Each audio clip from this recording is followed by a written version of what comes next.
이성우 스님 축배에 맞춰 잠시 입정이 있겠습니다.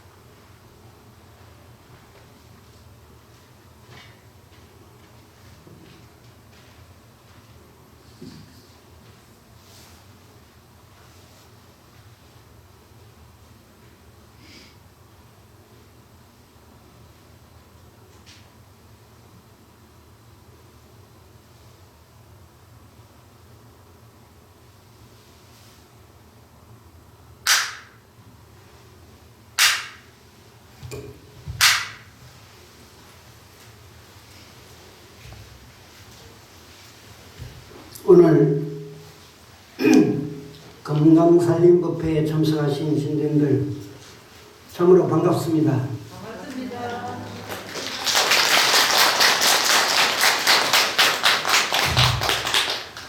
코로나로 세상이 지금 완전히 뒤바뀐 현실에서 살고 있습니다.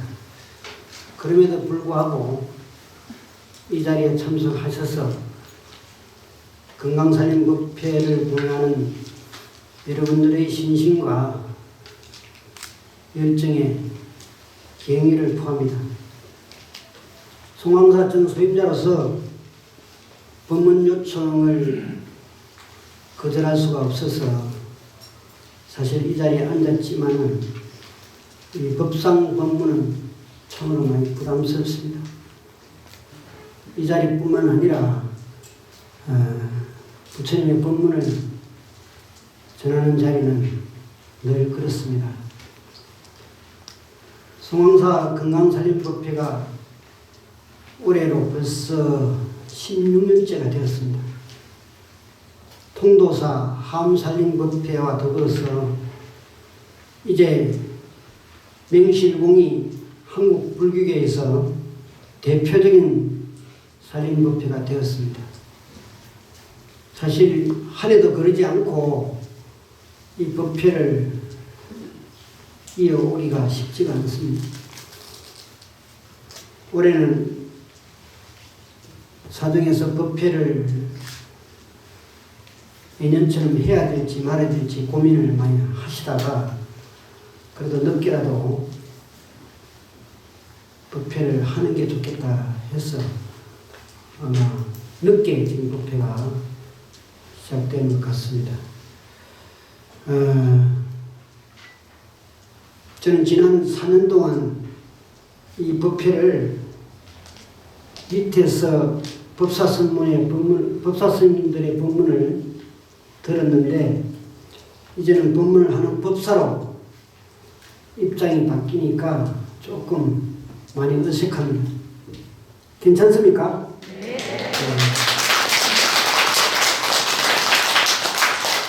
근데 제가 그 송황사 스님 주지였던 것은 다 아시죠? 네. 아시는 분들이 많이 있구나. 주지 임기 4년이 훌쩍 지나갔습니다. 올 2월 달에 제가 이제 주지 임기를 마치고 지금 12월 달이 됐는데 처음 4년 전에 송황사 주지 소임을 맡았을 때만 해도 제가 과연 이 막중한 조계 총림의 주지 소임을 잘할 수 있을까 걱정을 참 많이 했습니다. 그렇게 시작한 그 소임의 임기가 4년이 벌써 지나버렸습니다. 제가 주지 소임을 잘 봤나요? 네. 잘 했다고 생각하십니까? 마스크를 써서 얼굴을 볼 수가 없으니까 이게 표정을 못 읽으니까 이게 참 불편하긴 불편한데 뭐 제가 4년 동안 했던 일 중에 뭐를 제일 잘했다고 생각하세요? 공양간? 공양간 부사. 그것도 큰일이었죠. 또 응?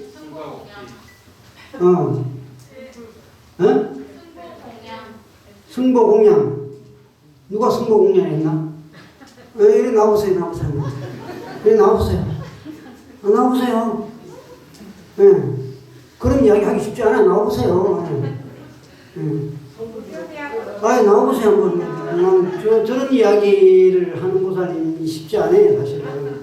어디서 오세요? 광주에서? 이리 오세요, 이리 오세요. 선물 하나 줄까요?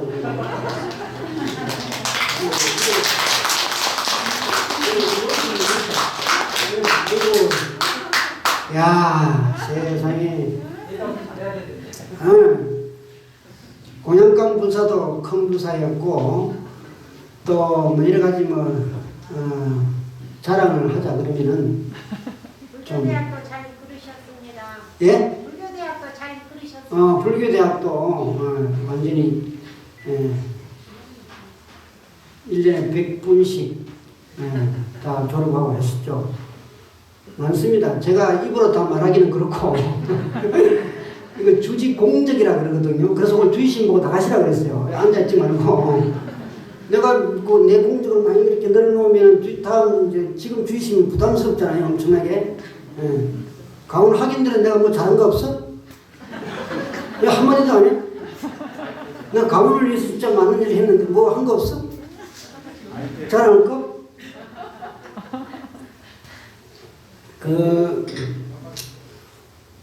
일일이 말씀 다 드리기는 그렇고 아까 이야기했던 진짜 제가 자랑하고 싶은 어디 가서도 자신있게 제가 자랑하는 것 중에 하나가 아까 성가복지 말씀하시는데 그걸 제가 누구보다도 제가 참 잘했다고 생각합니다. 송광사 스님들을 위해서 의료보험을 단체로 지금 가입을 했습니다. 무슨 말씀이냐면은 송광사로 출가한 스님들, 송광사 출가한 스님들을 송광사 스님이라 그래요. 송광사에 성적을 둔 스님들이 한 400분 정도 됩니다. 400분 정도 되는데 비구 비구니 3위 3위 다 합쳐서 420분 정도 되는데요. 그 스님들이 몸이 아팠을 때 병원에 걱정 없이 치료비 걱정 없이 치료를 받을 수 있도록 단체 의료보험을 가입을 했습니다. 이 박수 한번 쳐야 돼요.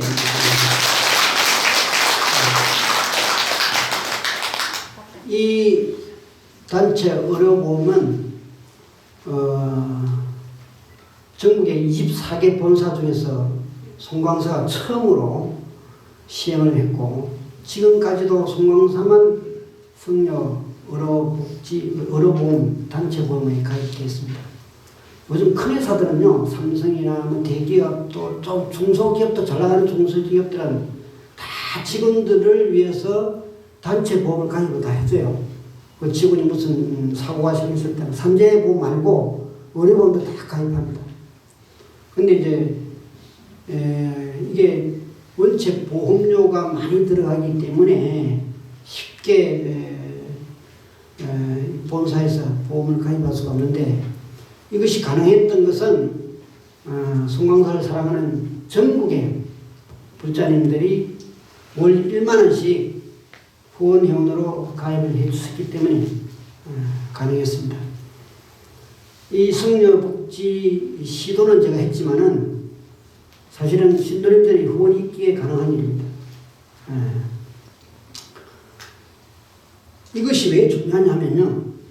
스님들 중에는 몸이 아팠을 때 치료비가 없어서 병원을 못 가는 분들이 많이 있습니다. 제가 아는 스님 중에 한 분이 작년 10월달, 2019년 10월달입니다. 올해가 2020년이니까 작년 10월달에 갑자기 전남대병원 응급실로 실려왔다는 전화를 받았습니다. 분명히 도관, 일도자의 볼관자, 도관 스님인데 이 스님하고 저하고는 이 송광사에서 같은 해에 입산 출가해서 행자생활을 같이 한 스님입니다. 저보다 나이는 10살 위인데 행자 때부터 제가 이제 많은 지도와 도움을 받아서 제가 무사히 수계를 받을 수 있도록 그렇게 지도를 해준 스님입니다. 고마운 스님이죠, 저한테는. 이 스님은 처음에 이제 수계 받고는 전국 제방선언에 다니면서 공부를 하고 그러시더니 몇 년 다니다가 그냥 뭔가 공부에 입지가 서서 그런지 모르지만은 그 후에는 저 경남 거제도에 조그만 야산에다가 손수 나무를 베어서 토구를 지어가지고 거기서 혼자 수행을 하고 있습니다. 제가 이 스님을 좋아해가지고 저도 이제 강원에 공부할 때나 또 어디 선방에 있을 때나 가끔씩 1년에 한 번씩은 이 스님 찾아가서 꼭 하룻밤 자고 오고 그렇게 했던 스님이에요. 그리고 이제 제가 나이가 들고 또 봉사 주진이 종단에 있을 때나 송원사 주지로 와서는 자주 못 뵙고 송원사 주지 와서 2017년도에 제가 한번 거제도 토굴에 가서 같이 자고 왔던 적이 있었습니다. 그런 스님인데 그 토굴에 가보니까 제가 부끄러울 정도로 아주 청빈하게 살고 있습니다. 최소한의 그 의식주, 우리가 상상을 불허하는 아주 스스로 가난한 삶을 지향하면서 그렇게 살고 있었어요. 제가 좀 부끄럽죠. 이제 그런 데 가면 내가 너무 많은 것을 누리고 살고 있구나 할 정도로 그 스님한테 가서 하룻밤 자면서 저런 이야기를 듣고 있으면은 꼭 저한테 경책하는 이야기를 합니다. 서울에 사는 도시 성녀에 대해서 또 자가용 타고 다니는 성녀에 대해서 종단에 지금 행해지고 있는 여러 가지 부조리에 대해서 그런 이야기를 밤새 저한테 하시고 하는데 제 들으라고 하는 소리 같아요. 제가 이제 들을 때는. 그리고 이제 제가 조금 용돈 봉투 넣어놓고 이렇게 오곤 했는 것이 40년이에요. 그 세월이 40년이 흘렀는데 자기가 직접 이제 나무도 해서 불을 떼고 그렇게 살고 있었는데 작년 10월에 그 스님이 전남대 응급실에 실려갔다고 전화가 온 겁니다. 그래서 급하게 이제 병원에 갔더니 이제 강주 전남대 응급실에 와 있는데 갔더니 속가의 큰형님하고 조카가 와 있습니다. 출가한 뒤로 한 번도 연락이 없더니 나이 70이 이스님 나이가 70이에요. 30에 출가했으니까 40년 동안 연락이 없더니 연락이 거제에서 전화가 와서 조카한테 전화가 왔대요. 가보니까 응급상이라 몸 상태가 거의 쓰러져 있는 상황이었고 그래서 급하게 이제 앰뷸런스 불러가지고 이제 큰형님이 강주에 살고 있는데 강주 전남대 병원으로 싣고 온 겁니다. 그 가서 보니까 위암이에요. 위암말기 상태입니다. 이게 손을 쓸 수도 없는 상태인데 위급 상황이니까 급하게 수술을 했어요. 위암 수술을. 그리고 이제 병원에 입원실에 누워 있는데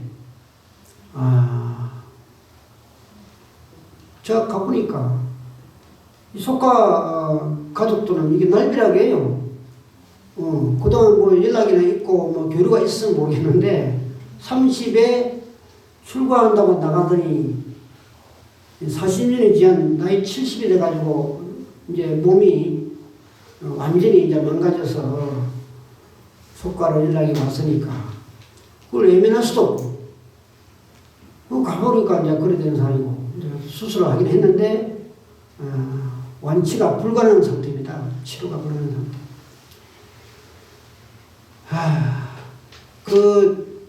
큰형님 연세가 78세예요. 근데 큰형님 때는 행수님이 이제 오시는데 성당에 다니신대요. 성당에. 행수님은. 저한테 이럽니다. 저한테. 절에서는 스님이 아프면 손가락 보냅니까? 이렇게 이야기를 하세요. 아니, 한 번도 자기는 교류도 없이 잘 모르는 속가 시동생인데, 자기 남편 동생이니까, 이 짐을 떠안게 되었다는 이제 생각이 드는 거예요. 큰 짐을.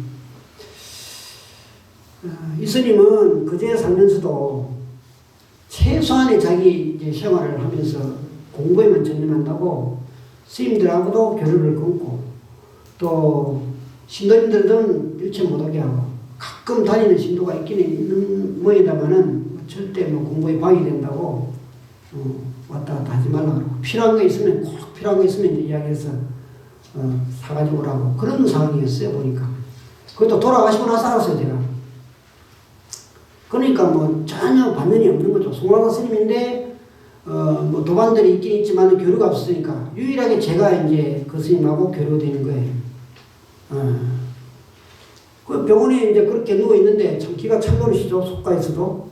그래서 이제 이 검사 저 검사 검사는 또 다 해야 됩니다. 병원에 입원하는 순간. 그래서 아마 속가 형제들도 병원비 걱정이 아마 상당히 있는 것 같은 느낌이 들었어요. 그래서 제가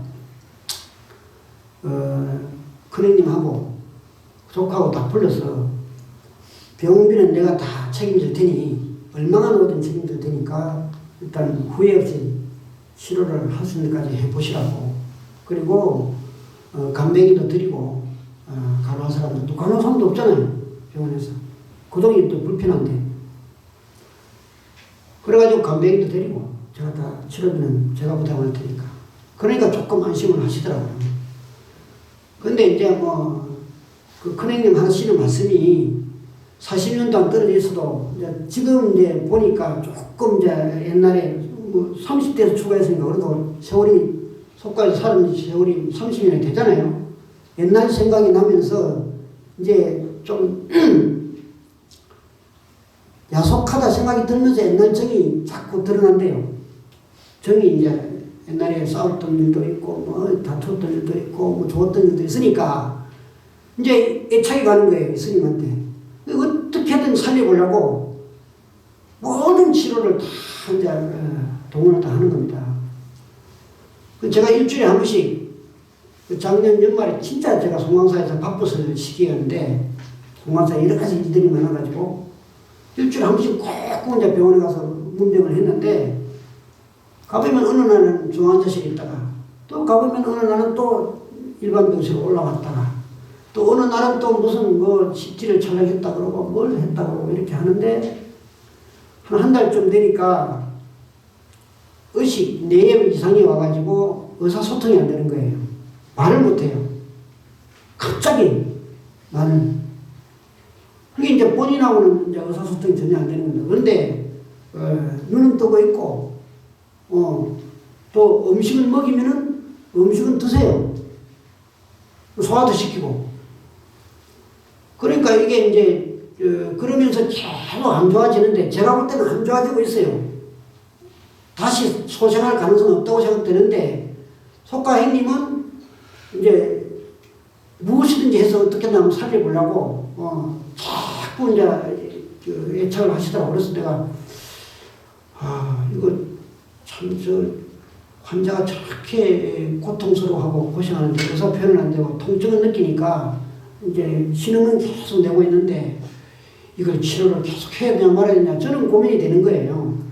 근데 형님이 애착을 가지니까 제가 치료를 그만하자는 소리도 못하고 이제 계속 했는데 2달쯤 되니까 이제 중환자실 왔다 갔다 하는 게 한 4번 정도 됐어요. 그러니까 형님도 포기를 하시더라고요. 그래서 이제 이렇게 있다가는 병원비만 많이 나오고 이제 회복 가능성은 없고 완치 가능성이 없으니까 그냥 편안하게 이제 보내드려야겠다 이런 생각을 해가지고 의사한테 가서 치료를 중단하겠다고 이야기를 했어요. 그러니까 저도 처음 알았어요. 그것도 퇴원이 안 돼요. 요양병원으로 옮기고 싶은데 이제 치료를 중단하겠다고 의사한테 가서 이야기하니까 병원에서 퇴원을 안 시켜주는 겁니다. 왜 다른 병원을 갈 수 없냐고 물어보니까 이미 이 병원에 왔고 이 환자가 퇴원을 시키려고 하면은 치료를 중단해야 되는데 치료를 중단할 수 있는 요건이 돼야 된대요. 몇 가지가 있대요. 그게 지금 그게 뭐 치료를 중단하는 요건이 몇 가지가 있는데 거기에 해당이 안 된다는 거예요. 이 스님은. 그러니까 퇴원이 안 돼요. 이게 이제 그 속가가 형제가 삼형제인데 작은 형님은 서울에 사시고 서울에서 내려왔어요. 그걸 한다고 인명치료 중단한다고 사인을 하고 내려왔는데 그랬는데도 퇴원을 안 시켜주는 거예요. 그러니까 환자는 엄청난 고통을 당하고 있습니다.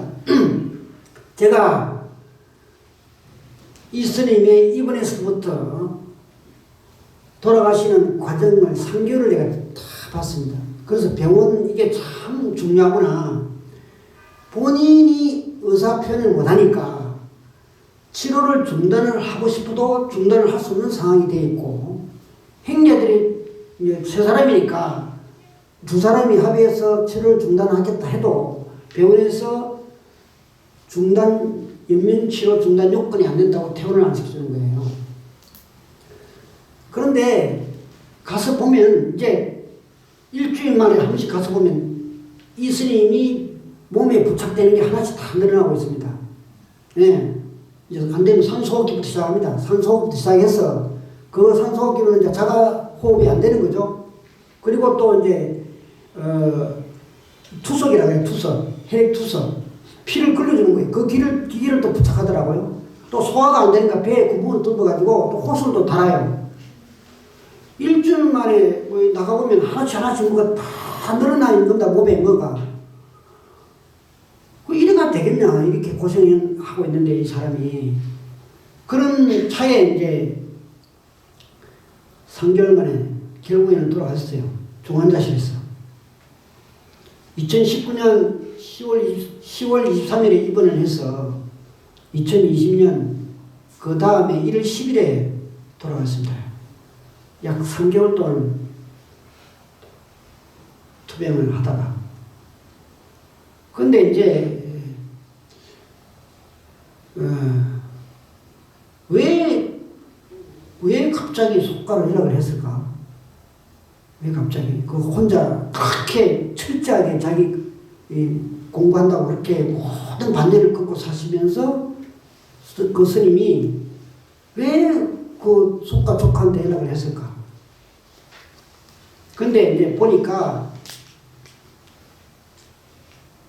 이 위암이 걸려서 마지막까지는 잘 버텼는데 통증이 오기 시작하니까 이게 이제 감당이 안 되는 거예요. 극심한 통증이 오니까 그것도 참다가 이제 다 참았겠죠? 제가 2년을 못 갔으니까 2년을 못 갔는데 왜 저한테 연락을 안 하고 무슨 그 속가로 연락하실까? 그것도 좀 의문인데 아무튼 이제 그 3개월 동안 그렇게 했는데 아마 그 통증 때문에 그 극심한 통증 때문에 본인이 감당이 안 되는 거예요. 도저히 참을 수가 없어요. 진짜 많이 아프답니다. 그렇게 철저하게 수행했던 스님도. 그래서 아마 연락을 했던 것 같아요. 거의 쓰러진 상태에서 연락을 했는데 제가 이제 그 스님 돌아가시고 나서 그 스님 병원에 있을 때 제가 이제 그런 모습을 보고 강주 전남대병원 5층에 가면은 연민치료를 거부하는 사전 의료 의향서라는 게 있습니다. 사전 의료 의향서. 스님들 다 하셔야 돼. 스님들도. 예. 본인이 의식이 없어져 버리면은 산소호흡기를 달지 마라. 그건 이제 사전 의료 의향서에 다 그렇게 해놔요. 나는 인공호흡을 안 하겠다. 투석 안 하겠다. 이런 걸 다 해야 돼요. 그러지 않으면은 이게 이제 치료가 들어가 버리면은 병원에서 퇴원이 안 되는 거예요. 제가 보니까. 이미 고생할 가능성은 없는데. 그래서 이제 그 모습을 보고 있다가 제가 그 스님 돌아가시기 전에 전남대병원 5층에 가면 있습니다. 뭐 조선대병도 없어요. 전남대병원만 있어요. 그게 그 한 작성하는 게 그걸 딱 작성해서 한 10분만 하면 됩니다. 10분만 체크하고 본인 인정하고 주민등록 내고 주어서 본인 인정하고 그 맥 딱 체크하고 그 사인을 하면은 거기에 등록을 해놓으면 내가 대한민국 어디에 있든지 간에 그것이 다 떠요. 제 주민등록번호만 넣으면. 그럼 나는 사전 의향서를 썼기 때문에 연명치료를 안 하는 거예요. 연명치료를. 그래서 제가 상자들한테 다 이야기했어요. 나 연명치료 그거 썼으니까 내 연명치료 쓸 때 하지 마라. 내가 이제 소생 가능성이 없을 때. 예. 그걸 안 써놓고 가시니까 엄청난 고통한 고통대로 당할 때다 하고 또 이제 퇴원은 안 되고 이런 상황이에요. 보니까. 그래가지고 돌아가실 때 연락이 와서 이제 병원에 가서 전남대 병원에 그 장례식장에 모셔놨다가 화장장에 가서 화장하고 6월은 그제도 당신 토월에 가서 뿌렸습니다. 49제는 정심사에서 지냈고요. 치료비가 얼마 나온지 압니까? 치료비가 거의 1억이 나왔어요. 3개월 동안에.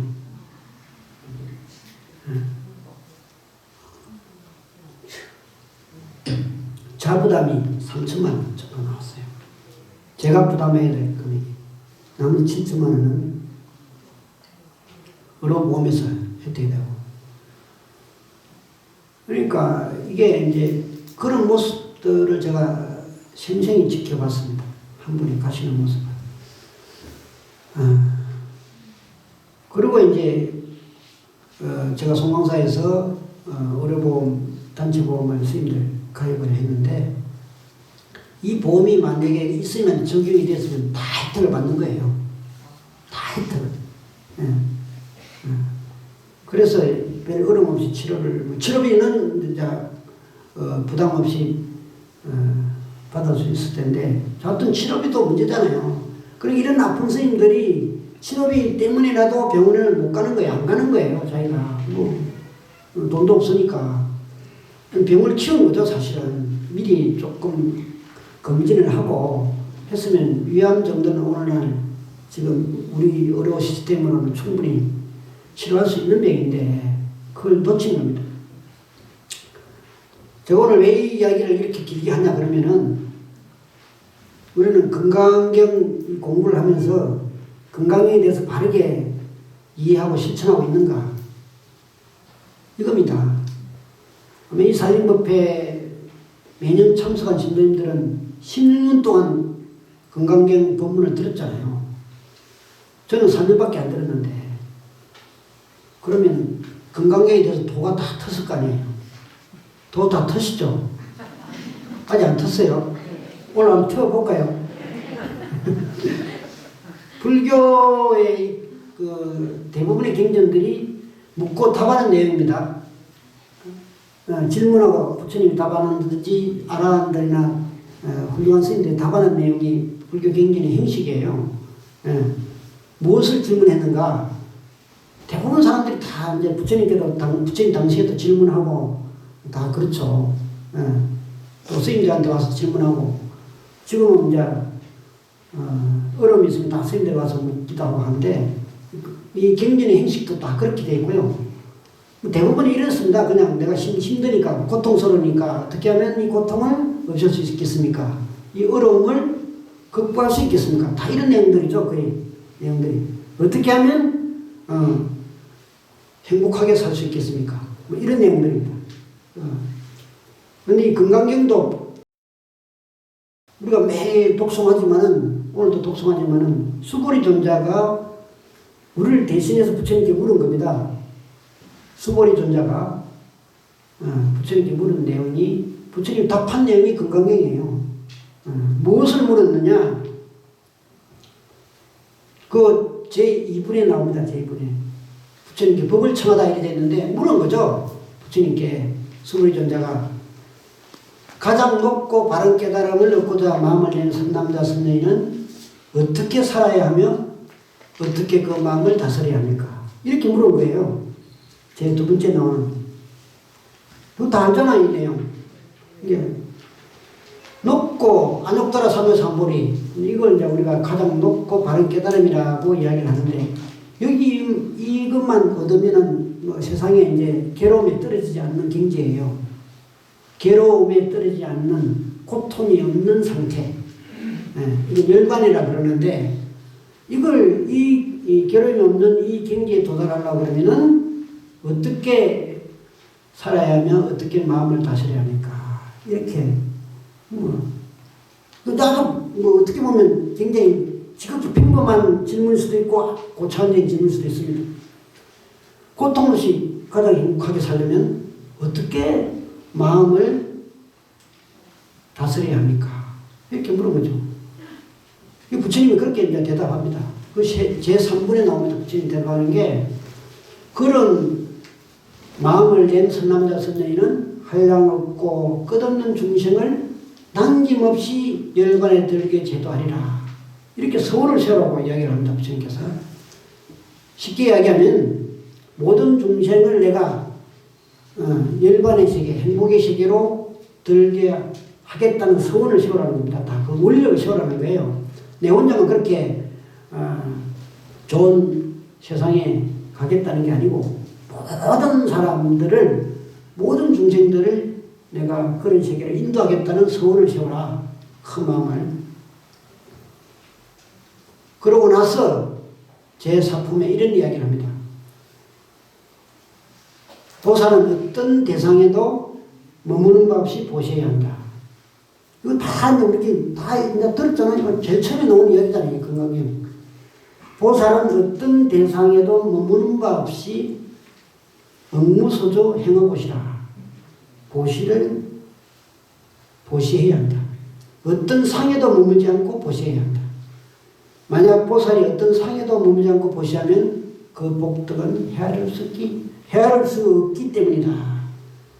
여기 이제 2분, 3분, 4분에 나와 있는 건강경의 전체의 이제 제일 중요한 질문과 부처님의 대답입니다. 모든 중생들을 안욕따라 삼보리를 정도할 수 있게끔 내가 그렇게 하겠다는 원력을 세우고, 그 다음에 그 실천행으로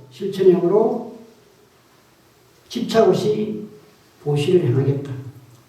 좋은 일을 하되, 좋은 일을 했다는 생각을 마음에 담아두지 않고 보시행을 하겠다는 겁니다. 여기는 보시만 나와 있지만 사실 육바람미래요. 이게 보시직의 인용, 정진. 여기 육바람미를 내가 실천하겠다는, 실천하라는 이제 부처님의 말씀인데, 보시만 일단 나와 있습니다.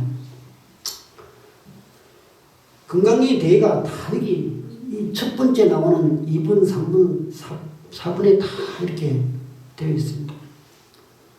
우리가 절에 와서 이렇게 법문을 듣고 또 경전 공부를 하고 불교대에 다니고 하는 것은 결국은 실천이거든요. 어떻게 살겠다고 내가 지금 그걸 다짐하러, 그걸 배우러 온 거잖아요. 어떻게 살면 행복하게 살 수 있을까. 그 방법을 배우러 온 거거든요.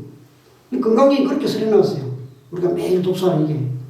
그러면은 실천을 해야 돼요. 실천을.